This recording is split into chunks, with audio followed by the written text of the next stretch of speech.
ಅನ್ನೋದನ್ನ ಕಲಿಬೇಕು ಅಂದ್ರೆ ಇಲ್ಲಿ ಬರ್ಬೇಕಷ್ಟೇ.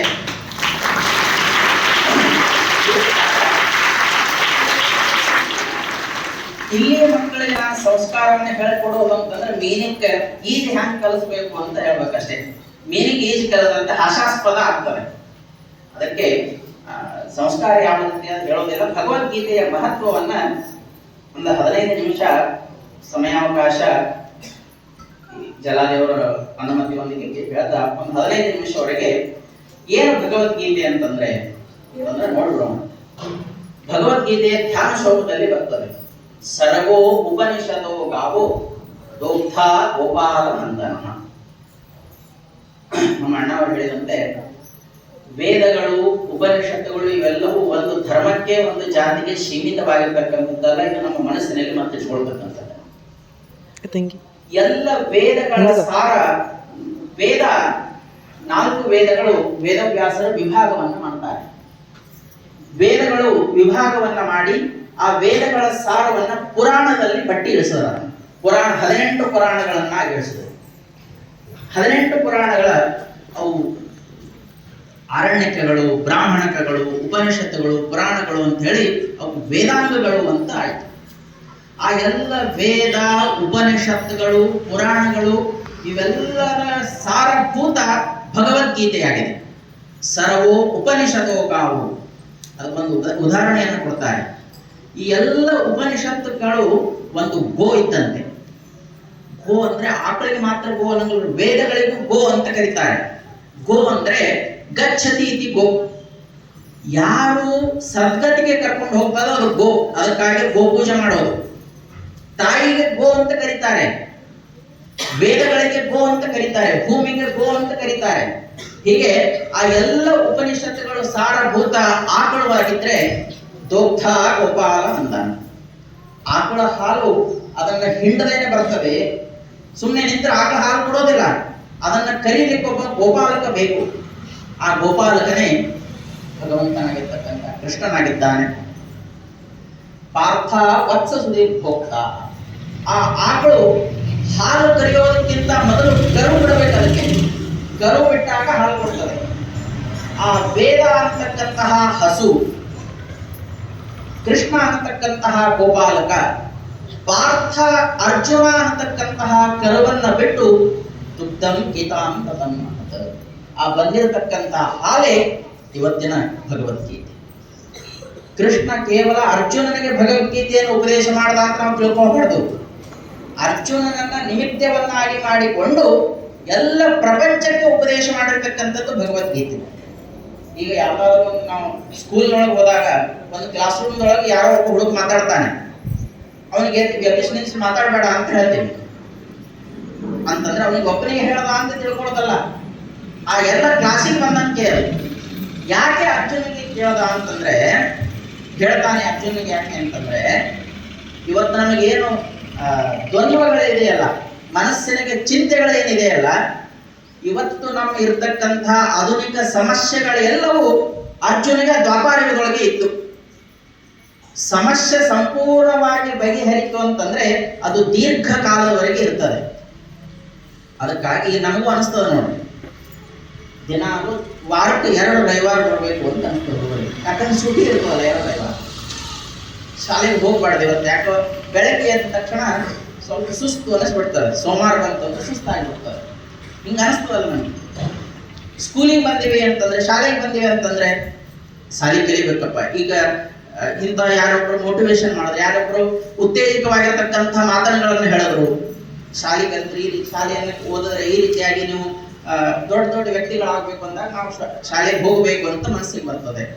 ಮತ್ತೆ ಮನೆಗೆ ಯಾರು ಆಟ ಆಡಲಿಕ್ಕೆ ಆಟ ಆಡಬೇಕು ಅಂತ ಅನಿಸ್ತದೆ. ಯಾಕೆ ಹಿಂಗಾಯ್ತು?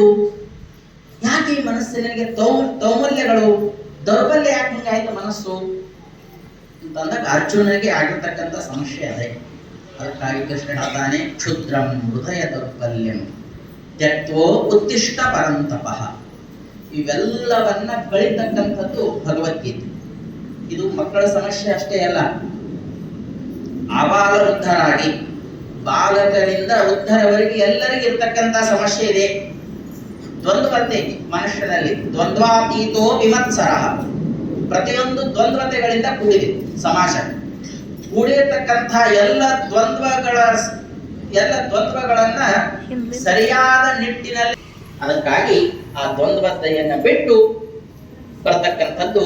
ಅದು ಯಾಕೆ ದ್ವಂದ್ವತೆ ಬರ್ತದೆ ಅಂತಂದ್ರೆ ಹೃದಯ ದೌರ್ಬಲ್ಯಂ, ನಮ್ಮಲ್ಲಿರ್ತಕ್ಕಂಥ ದೌರ್ಬಲ್ಯತೆ ಅದು ನಮಗೆ ದ್ವಂದ್ವ ಹೊರಗೆ ಹಾಕ್ತದೆ.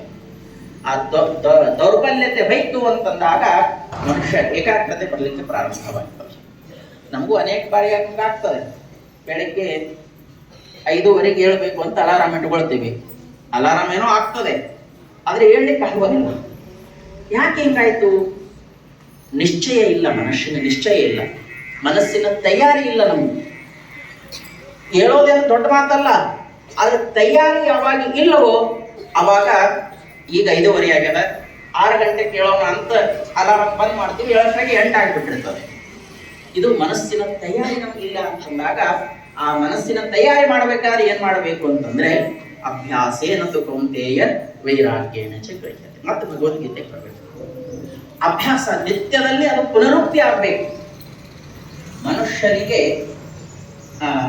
ಇದು ಸಾಧ್ಯ ಇಲ್ಲ ಅಂತಕ್ಕಂಥದ್ದು ಯಾವುದೂ ಇಲ್ಲ. ಸಾಧ್ಯ ಇಲ್ಲದೆ ಇರತಕ್ಕಂತಹ ಮನುಷ್ಯ ಅವನ ಮನುಷ್ಯನೇ ಅಲ್ಲ. ನಾವು ಜೀವಂತವಾಗಿ ಇನ್ನೂ ಇದ್ದೇವೆ ಅಂತಂದ್ರೆ ಏನಾದರೂ ಸಾಧನೆಯನ್ನ ಮಾಡಲಿಕ್ಕಾಗಿ ಮಾತ್ರ ನಮ್ಗೆ ಇಟ್ಟಿದ್ದಾನೆ ಅಂತಕ್ಕಂಥದ್ದು ನಿಶ್ಚಯವಾಗಿರ್ತಕ್ಕಂಥ ಸಂಕಲ್ಪ ಏನಿದೆಯಲ್ಲ ಅದು ಭಗವದ್ಗೀತೆಯಲ್ಲಿದೆ. ಅದಕ್ಕಾಗಿ ಇದು ಭಗವದ್ಗೀತೆಯ ಸಾರ. ನಾವು ಎಲ್ಲ ಚಿಕ್ಕವರಿದ್ದಾಗ ನಮ್ಮ ಮನೆಯೊಳಗೆಲ್ಲ ಭಗವದ್ಗೀತೆಯನ್ನು ಹೇಳ್ತಿದ್ದೆ, ಕಲಿಸ್ತಿದ್ದೆ. ನಮ್ಮ ಅಜ್ಜ ಎಲ್ಲ ಭಗವದ್ಗೀತೆ ಹೇಳ್ತಾ ಇತ್ತು, ಶ್ಲೋಕ ಹೇಳ್ತಿತ್ತು, ನಮ್ಗೆ ಬ್ಯಾಸರ ಬರೋದು. ಯಾಕೆಂದ್ರೆ ಇದರ ಅರ್ಥ ನಮಗೇನು ಅರ್ಥ ಆಗ್ತಾ ಇಲ್ಲ. ಆದ್ರೆ ಇವತ್ತಿನ ಮಕ್ಕಳಿಗೆ ಹಂಗಲ್ಲರಿ. ಇವತ್ತು ಜಗತ್ತವ್ರ ಕೈಯೊಳಗೆ, ಜಗತ್ತವ್ರ ಕೈಯೊಳಗಿದೆ, ಮಕ್ಕಳ ಕೈಯೊಳಗೆ. ಅದರ ಮಹತ್ವ ಏನು ಅನ್ನೋದನ್ನ ಇಲ್ಲೇ ಕೂದಲೇ ಗೊತ್ತಾಗ್ಬೋದು. ಸರ್ ಅವರು ಹೇಳಿದಂತೆ ವ್ಯವಸ್ಥಿತವಾಗಿರ್ತಕ್ಕಂತಹ ಒಂದು ಪ್ರಹಾರ ನಮ್ಮ ಪಾರಂಪರಿಕವಾಗಿರ್ತಕ್ಕಂತಹ ಒಂದು ಧರ್ಮದ ಮೇಲೆ ಆಗ್ತಾ ಇದೆ. ಅದಕ್ಕೆ ನಾವು ದುರಂತ ಅಂದ್ರೆ ನಾವು ಅದಕ್ಕೆ ದನಿಗೂಡಿಸಲಿದ್ದೀವಿ. ಒಂದು ವಾಸ್ತವಿಕವಾಗಿರ್ತಕ್ಕಂಥ ವಿಚಾರವನ್ನು ನೀವು ಬೇಕಾದ್ರೆ ದಿನಪತ್ರಿಕೆಗಳು ನಿಮಗೆ ಕೈಯಾಗಿ ಇಂಟರ್ನೆಟ್ ಬೇಕಾದ್ರೆ ನೋಡಿ. ನಮ್ಮ ಗುರುಕುಲದಲ್ಲಿ ಮೊದಲು ಕಲಿಸ್ತಕ್ಕಂಥದ್ದು ಸಂಸ್ಕೃತವನ್ನು ಕಲಿಸ್ತೀವಿ. ಯಾಕೆ ಸಂಸ್ಕೃತ ಭಾಷೆಯನ್ನು ಕಲಿಸ್ತಿದ್ವಿ ಅಂತಂದ್ರೆ ಬೆಳೆಯುತ್ತಕ್ಕಂತಹ ಮಕ್ಕಳಿಗೆ ಉಚ್ಚಾರಣೆ ಸ್ಪಷ್ಟವಾಗಬೇಕು ಅಂತ ಸಂಸ್ಕೃತ ಬರಬೇಕಾಗುತ್ತೆ. ಪ್ರತಿಯೊಬ್ಬರಲ್ಲಿ ಇದೆ. ಯಾಕೆ ಅಂತಂದ್ರೆ ಪಾಣಿನಿಯ ವ್ಯಾಕರಣ ಏನಿದೆಯಲ್ಲ, ಅಕ್ಕು ಖ ಖ ಹಿಂಗೆ ಉಚ್ಚಾರಣೆ ಮಾಡಿದಾಗ ಸ್ಪಷ್ಟವಾಗಿರ್ತಕ್ಕಂಥದ್ದು ಬರ್ತದೆ ಮನುಷ್ಯನಿಗೆ. ಅದಕ್ಕಾಗಿ ಸಂಸ್ಕೃತವನ್ನ ಪಾಠಶಾಲಾ ಕ್ರಮದಲ್ಲಿ ಪ್ರಾರಂಭ ಮಾಡಿದ್ವಿ. ನಾವು ಅದನ್ನು ಒಪ್ಪಲಿಲ್ಲ, ಬಿಟ್ಬಿಟ್ಟಿವಿ. ಅದು ಕೇವಲ ಒಂದು ಧರ್ಮಕ್ಕೆ ಸೀಮಿತವಾಗಿರ್ತಕ್ಕಂಥದ್ದು ಬಿಟ್ವಿ. ಆದ್ರೆ ಇವತ್ತು ಮೊನ್ನೆಯ ದಿನಪತ್ರಿಕೆಯಲ್ಲಿ ಬಂದಿತ್ತು, ಲಂಡನ್ದೊಳಗೆ ಸಂಸ್ಕೃತವನ್ನ 2ನೇ ಭಾಷೆಯಾಗಿ ಕಂಪಲ್ಸರಿ ಭಾಷೆಯಾಗಿ ಮಾಡಿದ್ದಾರೆ. ಪ್ರತಿಯೊಂದು ಶಾಲೆಯಲ್ಲಿ ಕಂಪಲ್ಸರಿಯಾಗಿ ಸಂಸ್ಕೃತ ಓದಬೇಕು. ಅದು ರಿಸರ್ಚ್ ಆಗಿ ಮಾಡಿರ್ತಕ್ಕಂಥದ್ದು. ಭಗವದ್ಗೀತೆಗಳನ್ನು ಎಷ್ಟೋ ಕಡೆ ಪಠಣವನ್ನು ಮಾಡ್ತಕ್ಕಂಥದ್ದನ್ನು ನಾವು ನೋಡಿದ್ದೀವಿ. ಈ ವೇದಗಳು ಉಪನಿಷತ್ತುಗಳನ್ನು ಓದ್ತಕ್ಕಂಥದ್ದು ಅನೇಕ ಕಡೆ ನಾವು ನೋಡಿದ್ದೀವಿ. ನಿಮ್ಗೆ ಗೊತ್ತಾ, ಭಗವದ್ಗೀತೆಯ ಬಹಳ ದೊಡ್ಡದಾಗಿರ್ತಕ್ಕಂತಹ ಗ್ರಂಥವನ್ನ ಪ್ರಿಂಟ್ ಮಾಡಿ ಇಟ್ಟಿರ್ತಕ್ಕಂತಹ ದೇಶ ಯಾವುದು ಗೊತ್ತಾ? ಭಗವದ್ಗೀತೆಯ ಅದು ಇರತಕ್ಕಂಥ ಸಂಸ್ಕೃತದಲ್ಲಿ, ಆದ್ರೆ ಲ್ಯಾಂಗ್ವೇಜ್ ಆಗಿರ್ತಕ್ಕಂಥ ಉರ್ದು ಭಾಷೆ ಅಲ್ರಿ, ದೊಡ್ಡದಾಗಿರ್ತಕ್ಕಂಥ ಪುಸ್ತಕ ರೀ ಅದು. ನಮ್ಮ ಸೌದಿ ಅರೇಬಿಕ್ ಭಾಷೆ ಒಳಗೆ, ಅರೇಬಿಕ್ ಭಾಷೆಯೊಳಗೆ ದೊಡ್ಡದಾಗಿರ್ತಕ್ಕಂತಹ ಪುಸ್ತಕ ಪ್ರಿಂಟ್ ಆಯಿತು. ಅದನ್ನ ಮಹತ್ವವನ್ನು ಅರ್ಥಿರ್ಬೇಕಲ್ಲ. ಇವತ್ತು ಮನುಷ್ಯನಲ್ಲಿರ್ತಕ್ಕಂತಹ ಎಲ್ಲ ರೋಗಗಳಿಗೆ ಔಷಧಿಯಾಗಿರ್ತಕ್ಕಂಥದ್ದು ಭಗವದ್ಗೀತೆಯಾಗಿದೆ. ಪ್ರತಿಯೊಂದು ರೋಗಗಳು ಬರ್ತವೆ. ಅಂದ್ರೆ ರೋಗ ಅಂದ್ರೆ ಬರೀ ಶಾರೀರಿಕ ರೋಗ ಅಲ್ಲರಿ, ಮಾನಸಿಕವಾಗಿರ್ತಕ್ಕಂತಹ ರೋಗ ಅದನ್ನು ರೋಗವೇ. ಮೊನ್ನೆ ಒಬ್ಬರು ಡಾಕ್ಟರ್ ನಮ್ಮಲ್ಲಿ ಮೆಡಿಕಲ್ ರಿಸರ್ಚ್ ಒಳಗೆ ಹೇಳ್ತಾ ಇದ್ರು, ಇನ್ನು ಮುಂದಿನ ದಿನಗಳಲ್ಲಿ ಇನ್ನು ಸ್ವಲ್ಪ ವರ್ಷದಲ್ಲಿ ಈ ಸೈಕ್ರಾಟಿಸ್ಟ್ ಏನ್ ಡಾಕ್ಟರ್ ಅಂತ ನೋಡ್ರಿ, ಅವ್ರಿಗೆ ಬೆಲೆ ಹೆಚ್ಚಾಗೋದು ಅಂತ. ಅದ್ರ 4 ಜನ ಇದ್ರೆ ಅದ್ರೊಳಗೆ ಒಬ್ಬರು ಹುಚ್ಚಿರ್ಬೇಕೆ ಕಂಪಲ್ಸರಿ. ಹಂಗಾಗಿದೆ ಮುಂದೆ. ಯಾಕೆ ಅಂತಂದ್ರೆ ಮೊಬೈಲ್ ಹಾಳು ಮಾಡ್ಲಿಕ್ಕೆ ಮನುಷ್ಯನಿಗೆ ಪ್ರತಿಯೊಬ್ಬರ ಕಡೆ ಇವತ್ತು ಏಕಾಗ್ರತೆ ಇಲ್ಲ ಮನುಷ್ಯನಿಗೆ. ಯಾಕಂದ್ರೆ ಫೋನ್ ಬಂದದ್ದು ಎದಕ್ಕೆ ಅಂತಂದ್ರೆ ಒಬ್ಬರನ್ನೊಬ್ಬರು ಕೂಡಿಸ್ಲಿಕ್ಕೆ ಫೋನ್ ಬಂತು. ಬಂದಿರತಕ್ಕಂಥ ಫೋನ್ ಇವತ್ತು ಒಬ್ಬರನ್ನೊಬ್ಬರು ಬೇರೆ ಮಾಡ್ತಾ ಇದೆ ಇವತ್ತು. ಅದಕ್ಕಾಗಿ ಇವಕ್ಕೆಲ್ಲ ಏನು ಪರಿಹಾರ ಏನಿದಕ್ಕೆ? ಅದಕ್ಕಾಗಿ ಪ್ರತಿಯೊಬ್ಬರು ಮನುಷ್ಯರಲ್ಲಿ ಒಬ್ಬೊಬ್ಬರು ಹುಚ್ಚರು ಬರ್ತಾರೆ, ಪ್ರಾರಂಭ ಆಗ್ತದೆ. ಅದಕ್ಕೆ ಏನಿನ ಪರಿಹಾರ ಏನು ಅದಕ್ಕೆ ಬೇಕಲ್ಲ? ಅದಕ್ಕೆಲ್ಲವೂ ಮಾತು ಅಂತಂದ್ರೆ ಓದು, ಅಧ್ಯಯನ, ಅಧ್ಯಾಪನ, ಅದಕ್ಕೆಲ್ಲವೂ ಪರಿಹಾರ ಭಗವದ್ಗೀತೆಯಲ್ಲಿದೆ. ಇವತ್ತು ಜಗತ್ತಿನಲ್ಲಿ ಅಶಾಂತಿ ನಡೀತಾ ಇದೆ. ಒಬ್ಬರಿಗೊಬ್ಬರು ಕಂಡ್ರೆ ಆಗ್ತಾ ಇಲ್ಲ, ದ್ವೇಷಗಳು ಬೆಳೀತಾ ಇದೆ, ಒಬ್ಬರನ್ನೊಬ್ಬರು ನೋಡಿದ್ರೆ ಆಗ್ತಾ ಇಲ್ಲ, ಒಬ್ಬರನ್ನೊಬ್ಬರದಲ್ಲಿ ತಾತ್ಸಾರ ಮನೋಭಾವನೆ ಪ್ರಾರಂಭವಾಗ್ತಾ ಇದೆ. ಅದಕ್ಕೇನು? ಅದಕ್ಕಾಗಿ ಭಗವದ್ಗೀತೆ ಹೇಳ್ತಾನೆ ಭಗವಂತ, ಅದ್ವೇಷ್ಟ ಸರ್ವಭೂತಾನ ಮೈತ್ರಃ ಕರುಣ ಏವ ಚ. ಎಲ್ಲರಲ್ಲಿ ಅದ್ವೇಷ್ಟನಾಗಿ ಇರು, ಯಾರಲ್ಲಿ ದ್ವೇಷ ಮಾಡ್ತಕ್ಕಂಥದ್ದಲ್ಲ. ಸರ್ವಭೂತಾನ, ಕೇವಲ ಇದು ಮಾತ್ರ ನನಗೆ ಹೆಮ್ಮೆ ಆಗ್ತದೆ, ನಮ್ಮ ಧರ್ಮದಲ್ಲಿ ಮಾತ್ರ ಇರ್ತಕ್ಕಂಥದ್ದು ಇದು. ಅದ್ವೇಷ್ಟ ಸರ್ವಭೂತಾನ ಮೈತ್ರ ಕರುಣ ಏವ ಚ. ಕೇವಲ ಮನುಷ್ಯರಲ್ಲಿ ಅಷ್ಟೇ ಅಲ್ರಿ, ಸರ್ವಭೂತಾನ ಎಲ್ಲ ಪ್ರಾಣಿಗಳಲ್ಲಿ ಪಕ್ಷಿಗಳಲ್ಲಿಯೂ ಕೂಡ ಸಹಿತವಾಗಿ ನೀನು ಮೈತ್ರ ಕರುಣ ಏವ ಚ. ಮಿತ್ರತ್ವವನ್ನು ಸಾಧಿಸಿದೆ ಅಂದ್ರೆ ಅದು ಮನುಷ್ಯನಾಗಿ ಹುಟ್ಟಿದಂತೆ ಅಂತ ಹೇಳಿ ಸ್ಪಷ್ಟವಾಗಿರ್ತಕ್ಕಂತಹ ಕರೆ ಭಗವದ್ಗೀತೆಯಲ್ಲಿದೆ. ಇದನ್ನು ನಾವು ಮನೋಗತವಾಗಿ ಮಾಡಿಕೊಂಡು ಬಿಟ್ಟಿವೆ ಅಂತಂದ್ರೆ ಯಾರ ಮೇಲೆ ದ್ವೇಷ ಮಾಡತಕ್ಕಂತ ಪ್ರಸಕ್ತಿನೇ ಬರಂಗಿಲ್ರಿ. ಯಾಕೆ ಕಲಹಗಳಾಗ್ತವೆ? ಇನ್ನೊಬ್ಬರ ಮೇಲೆ ತಾತ್ಸಾರ ಇದ್ದಾಗ ಮಾತ್ರ ತಾನೇ ಕಲಹಗಳ ಆಗೋದು. ಅದಕ್ಕಾಗಿ ಮೈತ್ರ ಕರುಣ ಏವ ಚ, ಎಲ್ಲರಲ್ಲಿ ಮೈತ್ರತ್ವವನ್ನು ನಾವು ಸಾಧಿಸುವಿ ಅಂತಂದ್ರೆ ಬರ್ತಕ್ಕಂಥದ್ದು ಮತ್ತೆ ಜಗಳ ಆಗ್ತಕ್ಕಂಥದ್ದು ಪ್ರಸಕ್ತಿನೇ ಬರೋದಿಲ್ಲ. ಹೀಗೆ ಅಧ್ಯಯನ ಪುರಸ್ಕಾರವಾಗಿ ಮಾಡತಕ್ಕಂಥದ್ರಿಂದ ಇಂತಹ ಎಲ್ಲ ಪರಿಹಾರಗಳು ತಂತಾನೆ ಹೊರಟು ಹೋಗ್ತವೆ. ಅದನ್ನ ನಾವು ಅಧ್ಯಯನ ಮಾಡಬೇಕಷ್ಟೇ. ಅದಕ್ಕಾಗಿ ಆ ಕಡೆ ನಾವು ತಿರುಗಬೇಕು. ಮುಂದೆ ಅತ್ಯಂತ ಸಂತೋಷವಾಗಿರ್ತಕ್ಕಂಥ ವಿಷಯವನ್ನ ಉತ್ಸಾಹ ಏನಿಸ್ಲಿದೆ ಅಂತಂದ್ರೆ, ನಮ್ಮ ಭಾರತೀಯ ತತ್ವಶಾಸ್ತ್ರ ಎಷ್ಟು ಸತ್ಯವಾಗಿದೆ ಅಂತಂದ್ರೆ, ಈ ನೀವಂದ್ರೆ ರಾಜವಿದ್ಯಾ ರಾಜಗುಹ್ಯ ಯೋಗದಲ್ಲಿ ಅನನ್ಯಾಶ್ಚಿಂತಯಂತೋ ಮಾಂ ಯೇ ಜನಾಃ ಪರ್ಯುಪಾಸತೆ ತೇಷಾಂ ನಿತ್ಯಾ ಅಭಿಯುಕ್ತಾನಾಂ ಯೋಗಕ್ಷೇಮಂ ವಹಾಮ್ಯಹಂ. ಅನನ್ಯಾಶ್ಚಿಂತಯಂತೋ ಮಾಂ, ನೀನು ಅದಕ್ಕಿಂತ ಮುಂಚೆ ನಾವು ಪ್ರಾರ್ಥನಾ ಶ್ಲೋಕದಲ್ಲಿ ನೀವು ಹೇಳಿದ್ರಿ ಏನು ಅಂತಂದ್ರೆ, ಯದಾ ಯದಾ ಹಿ ಧರ್ಮಶ್ಯ ಗ್ಲಾನಿರ್ಭವತಿ ಭಾರತ ಅಭ್ಯುತ್ಥಾನಮಧರ್ಮಶ್ಯ ತದಾತ್ಮಾನಂ ಸೃಜಾಮ್ಯಹಂ ಪರಿತ್ರಾಣಾಯ ಸಾಧೂನಾಂ ವಿನಾಶ. ಯಾವಾಗ ಸಾಧು ಸಜ್ಜನರ ಸಂತತಿ ಅವನತಿ ಆಗ್ತದೋ, ವಿನಾಶ ದುಷ್ಕೃತ ಉನ್ನಾಹ ಆಗ್ತದೋ, ಅವಾಗ ನಾನು ಪ್ರತಿಯೊಂದು ಯುಗದಲ್ಲಿ ಯುಗಗಳಲ್ಲಿ ನಾನು ಹುಟ್ಟಿ ಬರ್ತೀನಿ ಅಂತ ಹೇಳಿದ್ನಲ್ಲ ಭಗವಂತ.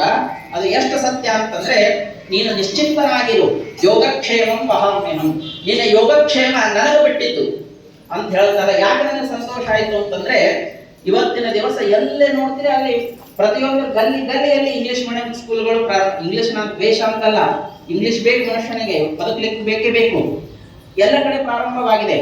ಕೇವಲ ಇಂಗ್ಲಿಷ್ ಕಲಿಸುವುದರೊಂದಿಗೆ ನಮ್ಮ ಧರ್ಮದ ನಶಿಸ್ತಕ್ಕಂಥ ಕಾರ್ಯವನ್ನು ಮಾಡ್ತಾ ಇದ್ದಾರಲ್ಲ, ಅದು ದುಃಖ. ನಾವು ಪ್ರತಿಯೊಂದು ಇಂಗ್ಲಿಷ್ ಮೀಡಿಯಂ ನಾವು ಅಡ್ಮಿಷನ್ ಮಾಡ್ಲಿಕ್ಕೆ ನಾವು ಓದಿವೆ ಅಂತಂದ್ರೆ, ಮೊದಲು ಹೇಳ್ತಕ್ಕಂಥದ್ದು ಡ್ರೆಸ್ ನಮ್ಮಲ್ಲಿ ತಗೊಳ್ಬೇಕು, ಬುಕ್ಸ್ ನಮ್ಮಲ್ಲಿ ಖರೀದಿ ಮಾಡಬೇಕು, ಬ್ಯಾಗ್ ನಮ್ಮಲ್ಲಿ ತಗೊಳ್ಬೇಕು, ಈ ಸಾಕ್ಸ್ ಬೂಟ್ಗಳೆಲ್ಲ ನಮ್ಮಲ್ಲಿ ಬರಬೇಕು, ಮತ್ತೆ ಇಷ್ಟೆಲ್ಲ ನಿಮ್ಮಲ್ಲಿ ತಗೊಂಡ್ಮಾಗ ಅಭ್ಯಾಸ ಅದಕ್ಕೆ ನೀವು ಬೇರೆ ಟ್ಯೂಷನ್ ಹಚ್ಕೊಳ್ರಿ ಅಂತ ಹೇಳ್ತಾನೆ. ಅಂತಂದ್ರೆ ಹೀಗೆ ಒಂದು ವ್ಯಾಪಾರದ ಕೇಂದ್ರಗಳಾಗಿ ಮಾರ್ಪಾಡಾಗ್ತಕ್ಕಂಥದ್ದು. ಅದು ಅಲ್ಲದೇನೆ ನೀವು ಹೂ ಹಾಕೊಂಡು ಬರಬೇಡ್ರಿ, ಮತ್ತೆ ಇನ್ನೊಂದು ಹೂಕು ಹಚ್ಕೋಬೇಡ್ರಿ, ಇದು ಹಚ್ಕೊ, ಇವೆಲ್ಲ ಏನಿದೆ ಅಲ್ಲ, ಇಂಥ ಎಲ್ಲದರ ಉನ್ನಾಹದ ನಡುವೆ, ಇದು ಎಲ್ಲ ವಿಜೃಂಭಣೆ ಆಗ್ತಕ್ಕಂತಹದ ನಡುವೆ ಇಂತಹ ಜನಸೇವೆಯಂತಹ ಶಾಲೆಗಳು ಇದು ಬಂತಲ್ಲ, ಇದೇ ಪರಿತ್ರಾಣಾಯ ಸಾಧೂನ.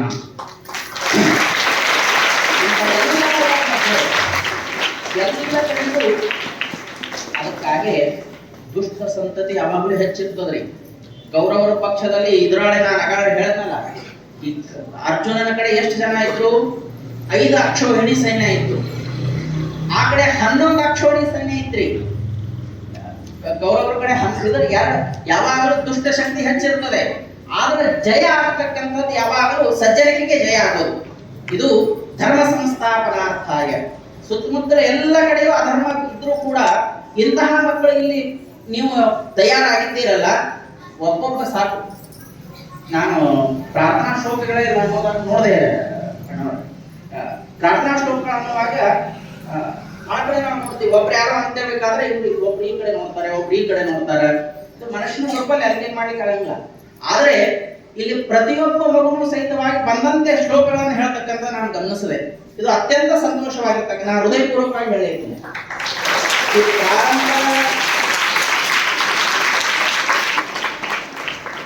ಈ ಮುಂದಿನ ಲೈನ್ದೊಳಗೆ ಏನಿತ್ತ ಇವಳು ಹುಡುಗಿ ಹ್ಯಾಂಗ ಅಂತಾಳ, ಹಿಂದಿನ ಲೈನ್ದಾಗ ಇರ್ತಕ್ಕಂಥವನು ಅದೇ ಲಿಫ್ಟ್ದಿಂದ ಅದೇ ಉಚ್ಚಾರಣೆ ಬರ್ತಾ ಇದ್ದಾವೆ. ಪ್ರಾರ್ಥನೆ ಶ್ಲೋಕಗಳಾಗಲಿ, ಭಗವದ್ಗೀತೆಯಾಗಲಿ, ಅಥವಾ ಬರಲಾದೆ ಇರ್ತಕ್ಕಂಥವರು ಏಕಾಗ್ರತೆಯಾಗಿ ಕೇಳಬೇಕು ಅಂತಕ್ಕಂಥ ಭಾವನೆ ಇತ್ತಲ್ಲ, ಸಾಕು. ಇದು ವಿಜಯ ಆದಂತೆ ನಮ್ಗೆ.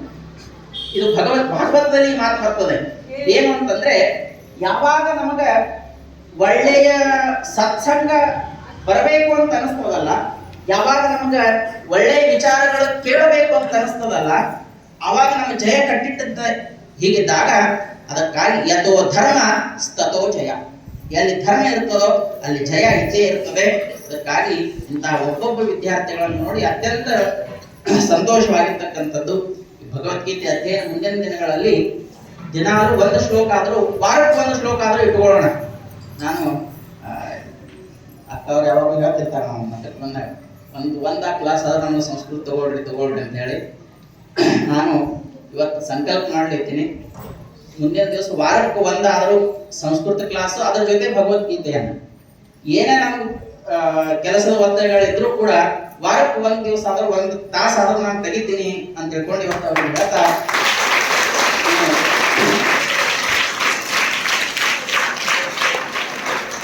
ಸಂಸ್ಕೃತ ವ್ಯಾಕರಣಗಳ ಜೊತೆಗೆ ಒಂದೊಂದು ಕ್ಲಾಸ್, ಒಂದೊಂದು ಅಧ್ಯಾಯ ಶ್ಲೋಕ ಭಗವದ್ಗೀತೆಯ ಅರ್ಥ ಸಮೇತವಾಗಿ, ಕೇವಲ ಅರ್ಥ ಇಲ್ಲ ಅಂತಂದ್ರೆ ಅದು ವ್ಯರ್ಥ ಆಗಿ ಹೋಗ್ತದೆ.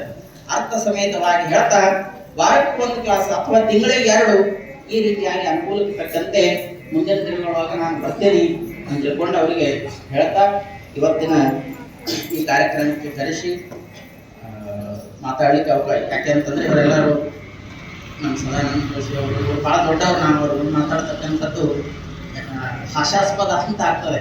ಮಾತಾಡ್ಲಿಕ್ಕೆ ಅಷ್ಟು ಯೋಗ್ಯತೆ ಇಲ್ಲ. ಆದರೂ ಕೂಡವಾಗಿ ನಮ್ಮೆಲ್ಲರಿಗೂ ತಿಳಿದಿರ್ತಕ್ಕಂಥ 2 ನುಡಿಗಳನ್ನ ಎಷ್ಟು ತಪ್ಪಾಗಿದೆಯೋ ಅದನ್ನು ನಾನು ಕೊಟ್ಬಿಟ್ರೆ, ಯಾವುದು ಒಳ್ಳೆಯದಿದೆಯಲ್ಲ ಅದು ಮಾತ್ರ ಸ್ವೀಕಾರ ಮಾಡಿ ಎಲ್ಲರಿಗೂ ಕೃಷ್ಣನ ಅನುಗ್ರಹ ಪ್ರಾಪ್ತಿಯಾಗಲಿ ಅಂತ ಹೇಳ್ತಾ, ನಮ್ಮ ಕೆಲಸದಕ್ಕಾಗಿ ಎಲ್ಲರಿಗೂ ಕೂಡ ಹೃತ್ಪೂರ್ವಕವಾಗಿರ್ತಕ್ಕಂಥ ಧನ್ಯವಾದಗಳನ್ನು ಸಲ್ಲಿಸ್ತಾ